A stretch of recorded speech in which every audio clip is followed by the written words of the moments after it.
Lu pasti pernah lihat anak kecil SD bahkan TK main Roblox berjam-jam tanpa henti, dan sekarang pemerintah mulai buka suara Roblox berpotensi berbahaya, bahkan bisa diblokir. Pertanyaannya, apa iya satu game bisa menghancurkan negara? Atau yang sebenarnya menghancurkan itu kurangnya pengawasan, pola asuh digital yang salah, dan game yang dipakai sebagai babysitter modern. Roblox memang punya ratusan game seru, tapi juga punya sisi gelap. Kekerasan terselubung, roleplay tidak pantas, sampai konten yang tidak diawasi. Jadi hari ini gue bakal bahas, apakah Roblox benar-benar bahaya atau kita yang belum siap menghadapi era digital. Pertama, kita harus paham dulu kenapa Roblox dipersoalkan sampai selevel menteri. Roblox itu bukan satu game, Roblox itu platform dengan jutaan game di dalamnya. Ada game edukasi, game lucu-lucuan, tapi juga game yang mengandung kekerasan, simulasi kriminal, roleplay dewasa, perundungan, interaksi bebas dengan orang asing. Dan perlu lo tahu, menurut psikologi perkembangan, anak-anak usia 6-12 tahun belum punya kemampuan penuh membedakan dunia nyata dan dunia virtual. Teori social learning dari Bandura sangat jelas. Anak belajar dengan meniru, terutama apa yang sering mereka lihat.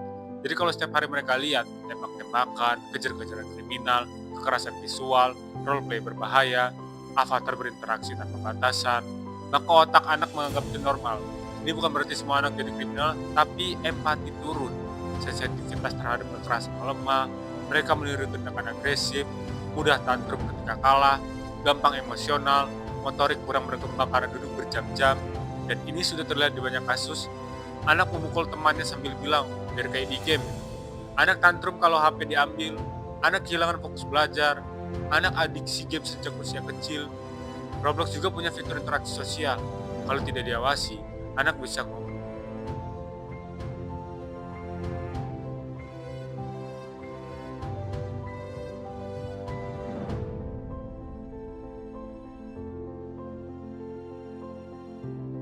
anak belum punya intelektualitas untuk memfilter konten. Itu bener banget bro. Otak anak itu masih berkembang, frontal lobe belum matang. Akhirnya, mereka impulsif, gampang terpengaruh, sulit membedakan realitas, jadi wajar pemerintah mulai waspada.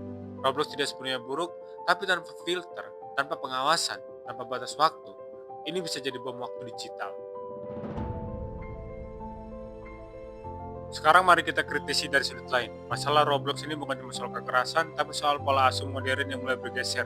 Banyak orang tua menggunakan HP sebagai pengganti perhatian, pengganti komunikasi, pengganti bonding, pengganti aktivitas fisik. Dulu anak main petak umpet, sekarang anak main roleplay penjahat polisi di Roblox. Dulu anak lari-larian, sekarang duduk 5 jam sambil klik layar. Inilah masalah sebenarnya.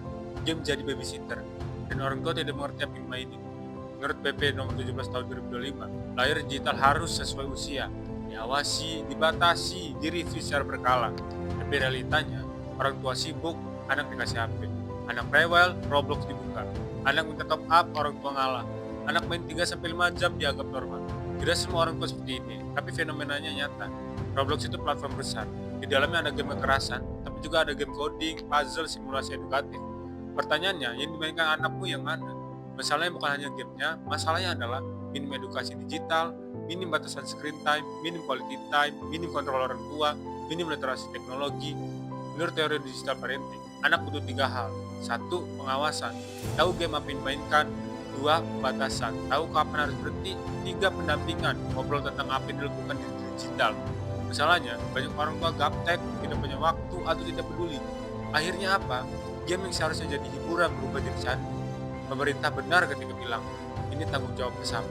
Tapi kalau satu game diblok tanpa edukasi di rumah, anak tetap akan pindah ke game lain yang sama berbahayanya.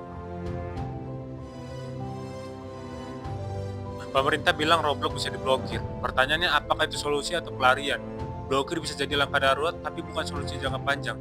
Karena di digital, konten baru muncul setiap detik, game baru keluar tiap minggu, platform sosial makin bebas, anak makin cepat adaptasinya. Kalau hanya menggunakan blokir, kita hanya memindahkan masalah. Hari ini Roblox, besok Minecraft versi mod, besoknya GTA Online, lusa game yang lain lebih parah. Makanya langkah paling aman adalah edukasi, regulasi, dan pengawasan. Apa yang pemerintah sudah lakukan? Kalau gua baca, evaluasi harian, pemeriksaan konten kekerasan, peraturan PP Tunas, pengawasan uang digital, standar keamanan digital anak, pencegahan pelecehan digital, pelarangan ekstremisme, pelarangan grooming, kerjasama dengan platform. Menurut gue ini langkah yang bagus, tapi ada sisi lain. Dunia digital berkembang lebih cepat dari regulasi. Karena itu peran keluarga jadi krusial. Apa yang harus dilakukan orang tua? Yang pertama, batasi screen time 1 sampai 2 jam per hari.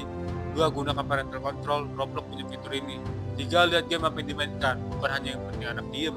Ajak ngobrol, tanyakan apa yang seru di game itu, arahkan ke game yang edukatif, bangun aktivitas nyata, olahraga, seni, sosialisasi, kegiatan fisik. Karena otak anak butuh gerak, interaksi manusia, stimulasi dunia nyata, sentuhan sosial, aktivitas fisik, bukan hanya dunia virtual. Lalu apakah Roblox penghancur bangsa? Jawabannya tidak. Yang menghancurkan itu adalah kurangnya literasi digital. Game hanya alat, kalau dipakai salah bisa merusak, kalau dipakai benar bisa mengasah kreativitas. Jadi bukan gamenya yang jahat, tapi kita yang harus lebih siap menghadapi dunia digital yang makin liar dan cepat berubah. Roblox bukan malaikat, tapi juga bukan iblis. Yang menentukan apakah game ini membangun atau menghancurkan adalah cara kita mendampingi generasi muda di dunia digital. Melalui peduli dengan pendidikan, mental anak-anak, dan masa depan bangsa. Subscribe channel ini, gue bahas hal-hal penting jarang dibahas media, mindset, edukasi digital, dan isu sosial berdampak besar bagi generasi sekarang. Share video ini biar makin banyak orang tua dan remaja yang sadar soal bahaya di dunia digital. Kita jaga generasi muda, mulai dari edukasi.